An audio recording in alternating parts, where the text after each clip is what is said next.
ada yang lebih horor, ada lebih serem daripada hantunya itu sendiri gitu. Di film ini di film ini yang adalah yaitu yang Angkara Murka karakternya itu menjadi kuat didukung dengan setnya juga, dengan lokasinya juga. Jadi ketika rasanya magis gitu ketika masuk ke dalam, gemes banget kan untuk membuat wah ini harus jagoan nih harus gitu. Tapi kan ya harus dijaga ya bahwa enggak seperti itu gitu. Berat pasti buat Ambar, buat karakter ini untuk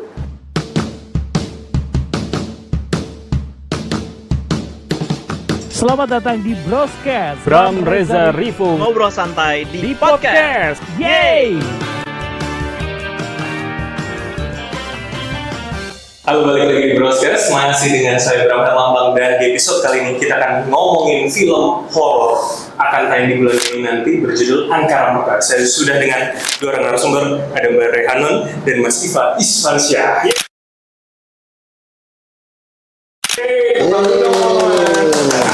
Terima kasih sudah hadir dan mau berkenan di wawancara Broscast kali ini. Jadi kalau kita udah nonton trailernya itu kan, ini mau saya tanya kan? ya. Pocongnya kayaknya cuma sedikit ya di akhir. Kenapa itu? Biasanya kan dari hantunya itu dari awal trailer gitu. Ini kenapa hanya sedikit di akhir, Mas? Ya, yang pertama memang identiknya kan kalau dulu memang kayak horor itu pocong gitu apa segala macamnya. Justru itu yang sebenarnya pengen kita sampaikan bahwa nggak selalu seperti itu gitu. Tapi istilahnya kalau secara ramuan tuh, tapi tetap kita kasih dikit nih gitu. Tapi ya itu tadi bahwa pocongnya muncul, kenapa tiba-tiba muncul dan sebagainya, itu ada reasonnya di situ gitu. Atau memang horor itu jangan-jangan tidak stereotip yang hanya hari ini doang gitu, Mas? Ya seharusnya bukan hanya horor sih. Menurut saya semua bentuk genre ini kan luas banget ya. Kalau kita ngomongin drama aja misalnya gitu ya, kita kenapa jadi kenalnya drama tuh ya kalau yang sedih nangis apa ya, karena kebanyakan seperti itu. Padahal kan secara bentuk banyak sekali gitu, atau action gitu, yang action yang seperti apa gitu, action yang gang, action yang tangan kosong, action yang apa segala macam gitu, berantemnya kayak apa. Nah horor juga sebenarnya seperti itu kan gitu. Nah itu yang saya sih tetap akan menyebut ini film horor as a genre gitu. Tapi ya mudah-mudahan itu bisa memberikan pengalaman yang baru gitu menontonnya gitu, walaupun ini beda ya apa segala macam, tapi mudah-mudahan beda itu tetap dalam pengertian yang positif gitulah. Oke. Atau jangan-jangan horornya bukan dari hantunya ya, dari kisah si ibu dengan anak yang Nah itu yang menarik di film ini gitu. Bahkan dari ada yang lebih horor, ada lebih serem daripada hantunya itu sendiri gitu. Di film ini di film ini yang adalah yaitu yang harus ditonton. Udah sampai ngeluarin gitu. Mbak, kamu gimana? Karakternya horornya ada di sekitaran karakter Mbak? secara garis besar di dalam ceritanya memang ada horornya gitu. Perjalanan hidupnya, saya cerita sedikit ya tentang karakter saya. Di sini saya berperan sebagai Ambar. Ambar ini seorang istri dan ibu, punya suami namanya Jarot, punya anak namanya Bondan, dan suatu ketika Jarot ini nggak pulang-pulang, hilang lah, dan disitulah perjalanan hidupnya Ambar dimulai. Mulai pencarian, akhirnya di perjalanan pencariannya dia menemukan sesuatu hal yang baru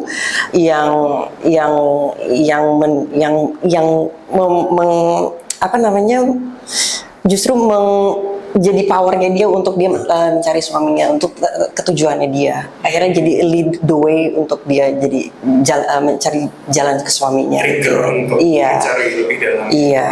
Ternyata ada yang lebih, yaitu seperti Mas Iva bilang, lebih horor daripada sekedar horornya itu gitu. Ternyata ada yang lebih horor lagi ya gitu. Tapi sebenarnya orang sudah bisa ngeh itu nggak di trailer kemarin?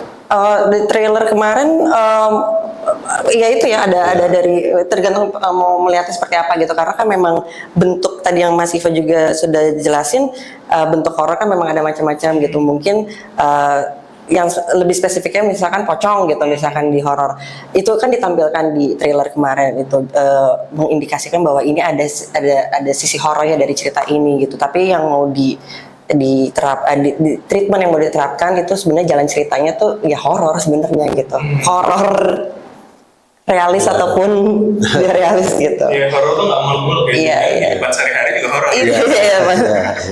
Iya, Dengan iya, kata iya. lain gitu. Nah, Mbak, kamu memerankan itu tuh gimana, Mbak? Pak, butuh ini yang lebih dalam nggak sih? Saya melihat ya, Mas, untuk promo filmnya katanya ini nggak cuma mistisnya aja, tapi secara spiritual, secara psikologis juga digali. Itu tergambar di karakter Ambar nggak sih? Iya pasti tergambar sangat tergambar di tidak hanya di karakternya Ambar, cuman semua yang ada di film Angkara Murka ini karakternya itu sangat jelas gitu. Ada Lukman yang diperankan sama Mas Mala, si Mala Afadana juga itu karakternya jelas gitu di situ sebagai mandor. Ada juga Pak Wani Darmawan di situ sebagai nanti ada di ceritanya itu semuanya tuh karakternya jelas gitu. Dari sisi psikis dan segala macam itu.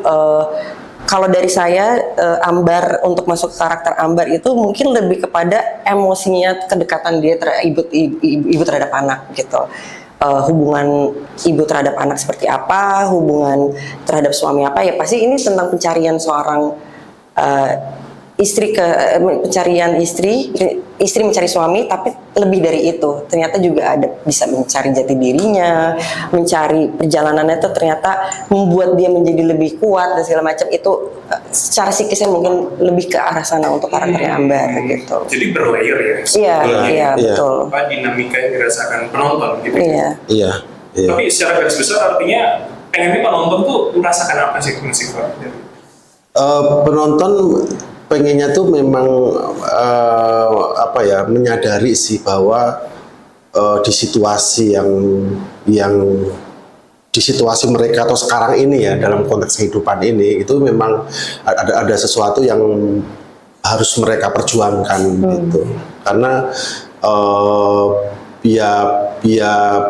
kita hidup ini kan berlayer ya masalahnya dalam situasi apapun gitu pasti ada levelitas, ada kita mesti ada yang lebih di atas lagi, ada yang di bawah lagi, apa layar itu banyak sekali di film ini tuh karakternya ada perspektif karakter yang memang perempuan bahkan anak-anak gitu, pekerjanya pun juga ada yang dari penguasa pemilik gitu, terus kemudian ada mandor tadi, terus kemudian ada pekerja yang memang worker yang kita lihat gitu, terus kemudian ada yang orang yang benar-benar bekerja yang pekerjaannya pun sehari-hari ini kan juga banyak kan pekerjaan-pekerjaan yang kita nggak lihat tuh pekerjaan mereka itu juga ada gitu. Nah kita pengen menyadarkan bahwa dunia lingkungan kita sekarang hidup tuh situasinya sebenarnya dalam konteks yang lebih kecil tuh seperti ini dan kalau kita pengen ungkap sesuatu, kalau kita pengen ya memang harus kita lawan, harus kita perjuangkan. Oke, salah satu postingan itu yang saya suka di captionnya kalau saya tidak salah mengutip ya adalah Anda boleh punya kekuasaan, kami atau aku punya keberanian. Iya. Itu highlight, salah satu highlight. Iya, itu yang bisa dibilang kayak tagline-nya Ambar kali ya gitu. Jadi ketika pada posisi kita memperjuangkan sesuatu, memang akhirnya tuh insting survive-nya aja yang nyata jadinya gitu. Jadi ketika memang tujuannya Ambar ini dia memperjuangkan sesuatu, tapi ternyata yang dihadapi adalah lebih dari apa yang dibayangkan gitu. Jadi iya insting survive sebagai ibu, sebagai diri sendiri terhadap suami, terhadap sekitar itu tuh jadi keluar gitu loh dari sisi Ambarnya. Makanya dia punya keberanian untuk against sesuatu yang ini kayaknya nggak benar nih, nggak adil nih. Ini kayaknya bukan sesuatu yang adil lah buat dia dan sekitarnya. Makanya dia berani untuk fight. Pun itu di luar urusan si Jarod tadi. Iya, dalam ruang lingkup yang besar di cerita ini gitu. Jadi sebetulnya Ambarnya akan cukup berkembang di film. Maksudnya di awal hanya mencari Jarod terus Iya, perjalanan ceritanya akan berkembang. Iya, betul. Iya, karena dalam konteks ini ya Ambarnya juga harus punya keberanian, di sisi lain juga keberanian itulah yang kemudian memicu keberanian-keberanian yang lain. Keberanian yang lain itulah juga yang kolektif kemudian juga menular ke Ambar gitu. Jadi kan sebenarnya kalau dalam konteks bahkan dalam konteks yang udah terjadi kita atau sejarah itu belum pernah ada yang namanya kayak mengungkap ketidakadilan atau apa itu atas perjuangan personal kan, selalu gitu, selalu komunal. Sesuatu tuh yang tidak adil atau keserakahan apa segala macam itu selalu memang harus dibongkar atau dikalahkan dengan keberanian yang kolektif gitu. Walaupun kecil tapi itu akan berimpact besar gitu. Nah itu yang juga dilakukan oleh Ambar. Ambar juga nggak mungkin sendirian gitu. Tapi orang lain kalau yang sebenarnya kuat-kuat itu, yang kelihatan secara pekerjaannya apa segala macam gitu, itu juga tidak ke-trigger kalau nggak ada Ambar gitu.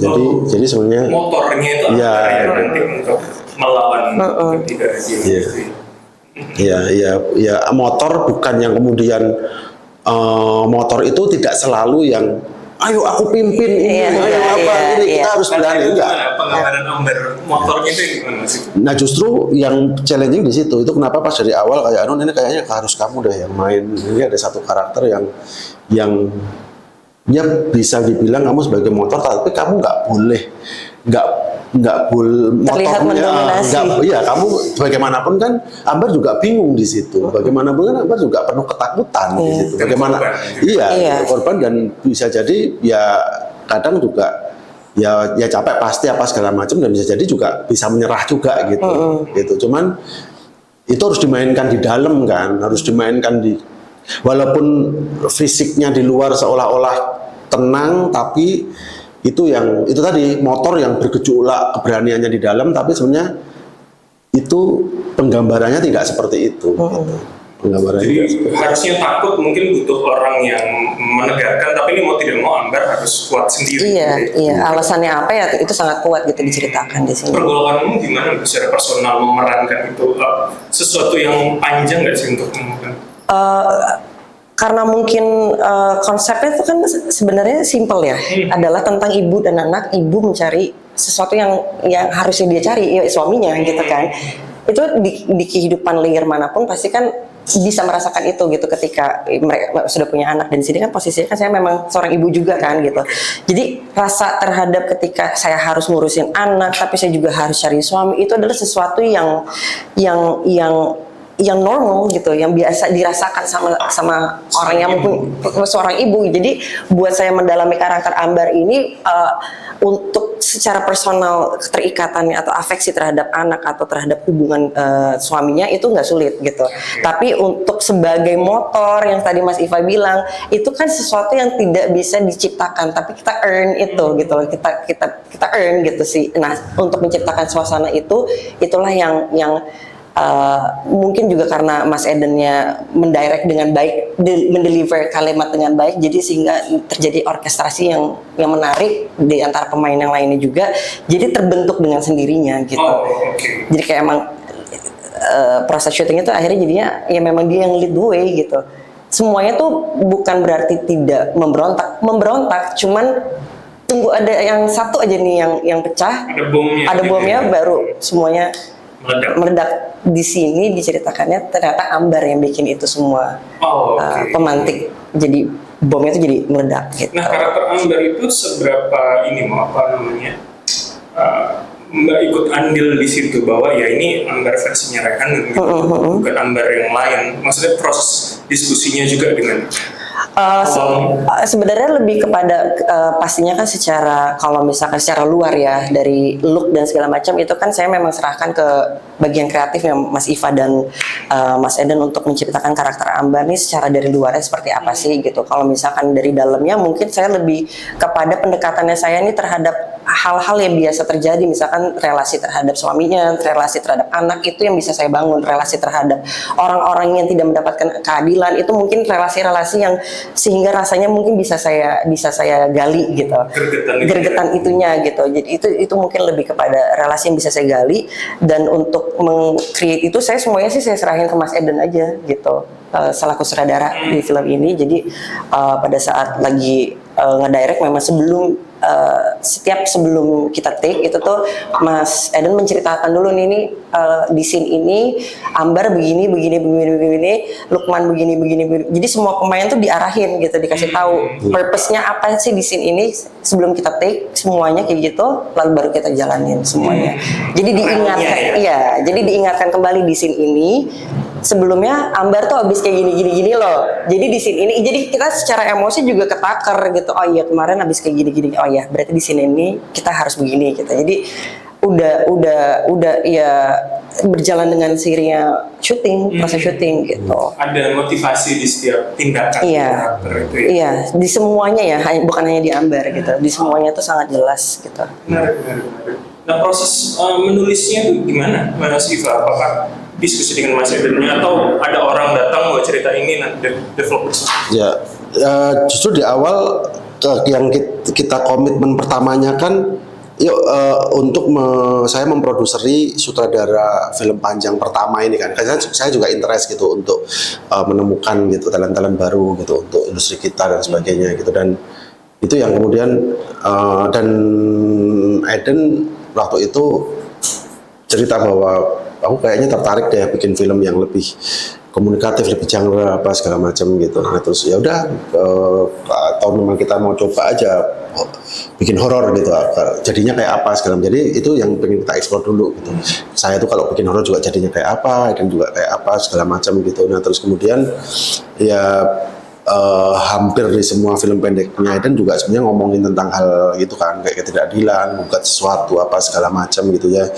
Akhirnya ide awalnya pas ceritanya belum ketemu pun Eden udah kebayang lah situasi di mana dunia yang sebenarnya dunia laki-laki ini gitu, kemudian ada satu karakter perempuan gitu yang karena waktu itu kita pengen ngomongin tentang sosok ibu gitu, sosok ibu di sebuah dunia yang sebenarnya sangat laki-laki. Dan pas kita ngomongin horor, Eden tuh langsung kepikiran gitu. Aku kalau ngomongin horor tuh keinget gitu cerita-cerita pas kecil ya memang di tempat kita syuting ini gitu, di lereng Merapi gitu, yang memang banyak di situ dibilang lah aku nggak boleh main malam karena banyak hantunya, banyak apa segala macam gitu. Terus semakin gede tuh, oh ya ini merekaan orang-orang dewasa aja agar nggak masuk situ, dan ternyata di balik itu memang banyak sekali ya hubungannya dengan bisnis orang dewasa ya, karena di situ kan ada tambang pasir apa segala macam gitu, yang kemudian dari situlah gitu yang dari perspektif Eden merasa itu sih pas aku menemukan fakta itu sebenarnya lebih horor sih daripada cerita-cerita yang masa kecilnya itu gitu. Ini itu tuh bukan kemudian justru malah ternyata bukan horor ya. Enggak, ini memang bukan horor hantu, tapi ini lebih situasi yang dia temukan pas dewasa di wilayah itu lebih horor itu tadi. Nah dari situlah kemudian kita baru gali cerita. Gitu. Berarti nggak seberapa sulit dong ya development, karena ada cerita Mas Eden tadi, ada tempatnya sama. Sulitnya itu kan apa ya, secara tekstur ceritanya enggak, tapi sulitnya membuat package merangkai dunia yang pengen kita present, kita ceritakan ini, karena kita pengennya ini real situasi, tapi ini kita jangan pointing bahkan tempat itu gitu. Itu kenapa sebenarnya kalau ngomongin tekstur kita sebenarnya nggak ngomong ini tahun berapa, kita sebenarnya nggak ngomong ini di mana, ini apa segala macam, tapi ya kita tahu bahwa tekstur, bahwa secara bahasa, secara apa segala macam itu yang kemudian properti yang kita gunakan, terus kemudian dunia yang kita bangun itu juga gimana ya, nggak ngasih ruang untuk penonton, walaupun ini real, tapi nggak ngasih ruang untuk penonton bahwa oh ini kan di sana, oh ini kan gini, kok nggak ada ini, kok nggak, karena kalau ditarik ke dunia yang real bisa jadi banyak pertanyaan kan, kayak kok dia cuma perempuan, kok dia anak-anak cuma satu, kok dia gini, kok nggak ada sekolah, emang nggak ada pasar, emang nggak ini. Tapi kan ya film harusnya bisa di-create seperti itu gitu, yang bisa membuat ya penonton harusnya kalau ini berhasil nggak punya pertanyaan itu, tapi juga tidak melihat bahwa wah ini kan fantasi, ini kan antah berantah, ini kan cuma imajinasi aja, enggak, ini real gitu. Tapi ya kayak gitu, itu sih yang menciptakan dunia itu sih yang makanya kan itu sebenarnya buat pemain juga challenging ya, karena mainnya harus realis atau harus tanpa ya akhirnya memang kita nggak definisikan ya yuk kita cari bareng-bareng gitu. Kalau realis kan ya udah pemain akan nyari kayak apa ya, realis kayak ya realis aja gitu. Oh ini enggak, ini tetap stylish gitu. Tapi stylishnya lebih raw lagi daripada realisme sendiri kayak misalnya kayak gitu-gitu. Itu kan menariknya ya dalam filmmaking ya, maksudnya itunya sih yang Menciptakan challenging. semesta karakter. Ya, dan Iya. itu kan hubungannya sama acting, sama tempatnya, sama kamera, nanti musik apa segala macam ya, itu kan yang kita pengennya mempresent seperti itu. Dan kadang-kadang pada saat kita merencanakan pun kita tuh belum yang kayak kita mau bikin kayak gini ya, nggak tahu kita mau. Belum Ya, membayangkan. nah sekarang begitu semuanya tergambarkan di situ kan, oh itu tuh yang apa? Tapi itu kayak rangkaian potensi yang punya itu membantu sekali. Jadi pas pemain kerangkai, terus kemudian lokasi gitu ya, terutama ya lokasi gitu yang memang semakin lama kan semakin nyata gitu ya. Benar Mbak, itu. Jadi dengan kalau kamu cerita tadi ada motivasi karakternya, tempatnya juga cukup mempengaruhi. Oh iya, sangat. Maksudnya Saya ngeliat trailernya kayak panas banget ya. mungkin kalau misalkan itu nggak tahu ya, ini tuh sesuatu hal yang saya syukuri juga gitu ya. Jadi pada saat proses syuting tuh memang nggak kerasa bahwa itu sesuatu yang sulit gitu medannya. Padahal kalau misalkan mungkin dilihat dari jauh gitu, emang itu sulit gitu sebenarnya. Cuman itu yang membuat karakternya di film ini semakin jadi gitu. Karakternya Ambar, karakternya Lukman, semua yang ada di Angkara Murka, karakternya itu menjadi kuat didukung dengan setnya juga, dengan lokasinya juga. Jadi ketika rasanya magis gitu ketika masuk ke dalam set itu tuh memang rasanya tuh ya udah ini Ambar, ya udah ini Lukman, itu semuanya ya gitu, bukan hanya saya aja yang juga merasakan hal itu gitu. Jadi memang sudah kebentuk dengan sendirinya gitu. Jadi memang saya setuju banget kalau misalkan memang lokasi itu memang sangat membantu Tapi kalau dalam untuk pembentukan karakter. Mbak secara personal, keluar masuk karakternya itu tempat seberapa dominan sih? Ini pengalaman baru juga buat saya gitu di film Angkara Murka, di mana tuh lokasi itu sangat berpengaruh terhadap pembentukan karakter gitu. Karena saya merasakan sendiri di film Angkara Murka ini untuk di sini kan posisinya kan si Ambar itu kan bekerja di suatu tambang gitu kan. Nah, untuk bekerja di tambang itu dengan segala macam properti yang ada di sana itu membuat dia tidak harus lihai di pekerjaannya dia itu. Cuman saya megang propertinya itu aja tuh membuat saya tuh oh gini ya rasanya ya. Iya, ini jadi real gitu. Semuanya tuh jadi sangat membantu terhadap pembentukan karakter. Gitu. Pun harus latihan ya, megang misalkan. Iya Pak, nanya aja nih gimana cara menggunakannya dan segala macam gitu. Prosesnya tuh gimana dari sini, oh dari sini gitu. Ketika mengetahui alurnya seperti itu gitu, jadinya udah ya masuk aja gitu. Dan di ceritanya kan memang Ambar harus belajar kan. Iya. Karena Ambar memang bukan pekerja Di situ, gitu, iya. tapi harus terpaksa banget bekerja di situ. Jadi memang harus juga belajar secara cerita pun harus belajar, harus Iya. mau tidak mau harus jadi pekerja. Iya. Karakter Ambar seberapa akhirnya berkembang Mas dari awal sampai Karakter Ambar tuh sebenarnya malah karakter yang memang kita jadikan patokan ya. Cuman memang yang susah itu kan menjaga batas antara, ya kalau misalnya film gitu kan, ya ada karakter perempuan yang nanti akhirnya akan, itu kan gemes banget kan untuk membuat, wah ini harus jagoan nih harus gitu. Tapi kan ya harus dijaga ya, Iya. bahwa enggak seperti itu gitu. Berat pasti buat Ambar, buat karakter ini untuk memberanikan diri masuk ke dunia laki-laki itu, untuk bilang aku mencari suamiku, aku mau kerja di sini, itu aja udah apalagi juga dalam situasi yang anaknya nggak bisa ditinggal dan sebagainya gitu. Nah ya itu tuh sesuatu yang pengembangannya itu bukan terus kembangan, tapi justru batasinnya itu sih. Tapi batasin di luarnya ya. Tapi di dalamnya kan Bergejolak. ya pasti bisa bergejolak itu gitu. Seperti itu. memerankan itu gimana? Memang menahan itu atau dari awal sebagai aktor sudah punya batasannya, Ambar yang bergejolak tapi juga tidak bisa terlalu powerful kayak kata Mas Ika. Lebih ke ini sih, bagaimana pengertian dan perspektif saya terhadap karakter Ambar ini sendiri, saya komunikasikan dengan Mas Ivan dan Mas Eden. Dia tuh bukan jagoan gitu, tapi memang keadaannya yang menuntut dia harus seperti itu gitu. Jadi insting survive-nya memang keluar di saat-saat yang dibutuhkan. Raw-nya kayak gimana, mentah aja gitu yang dia bukannya pada saat dia lagi harus mukul, ya dia pakai koreo mukul, enggak gitu. Jadi semua apa yang Ambar lakukan itu memang raw gitu. Jadi memang. kalau mukul ibu mukul aja. Iya, istilahnya kayak gitu gitu. Istilahnya gitu Bukan gitu. yang ahli. Bukan gitu. Jadi emang diceritakannya Ambarnya seperti itu gitu. Jadi memang pengadeganan itu dibikin se-orisinal dan organik mungkin gitu. Dan itu bukan sesuatu hal yang alhamdulillah nggak sulit gitu untuk di direct sama Mas Eden dengan cara seperti itu gitu. Dan pembentukan karakter Ambar ini memang sebenarnya nggak tricky ya, tapi tricky gitu.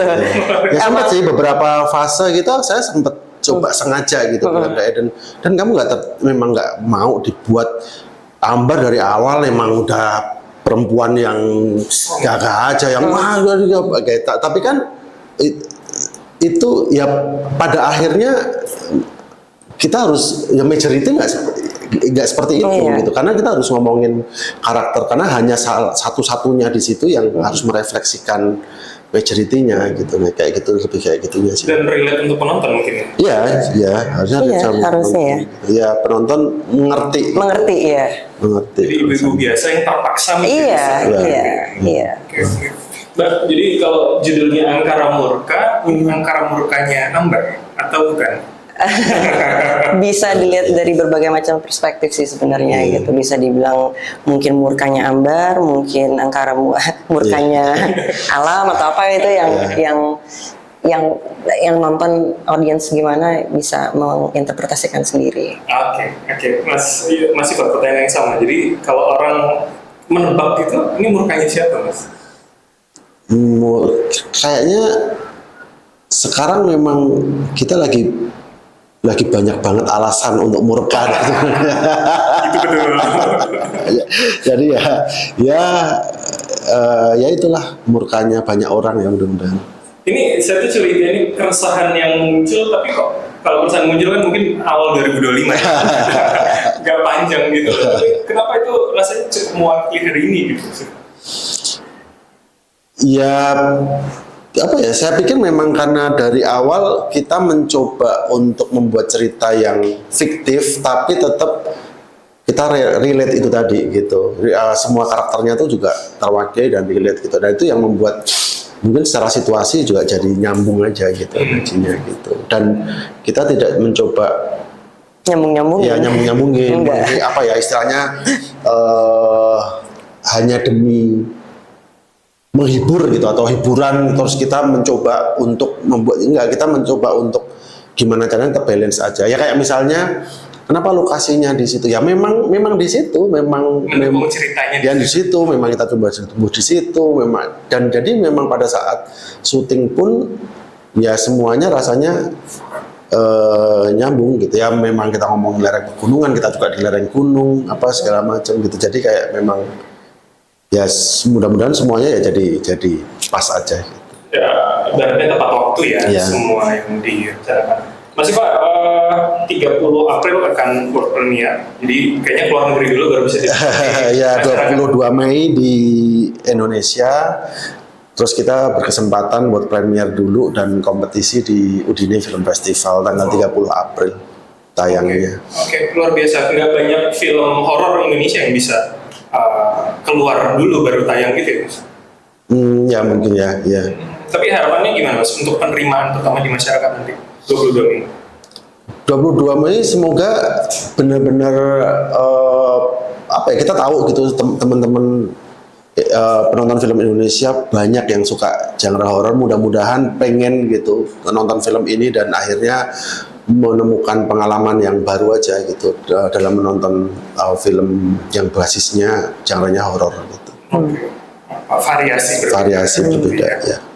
Terakhir, jadi harapannya untuk penontonnya apa ekspektasi yang kemudian dibayangkan? Ditonton jutaan orang. Bisa jadi begitu ya. Yes, dinikmati, semoga bisa dinikmati sebagai genre horor yang baru lah, dan juga ini proses syutingnya tuh menyenangkan buat saya gitu.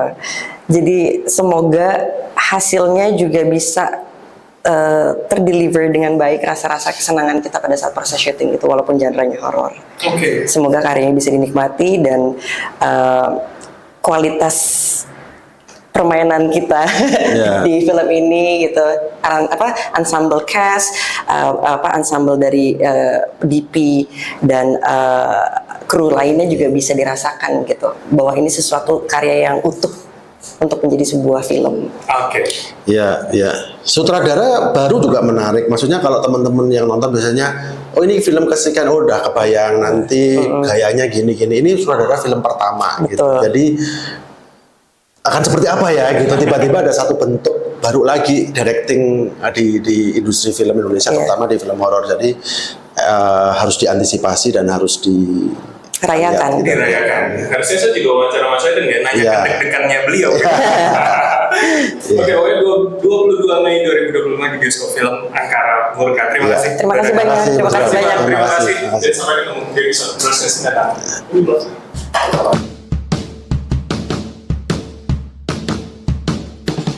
Selamat datang di Broscast Bram Reza Rifung Ngobrol santai di di podcast. Yeay!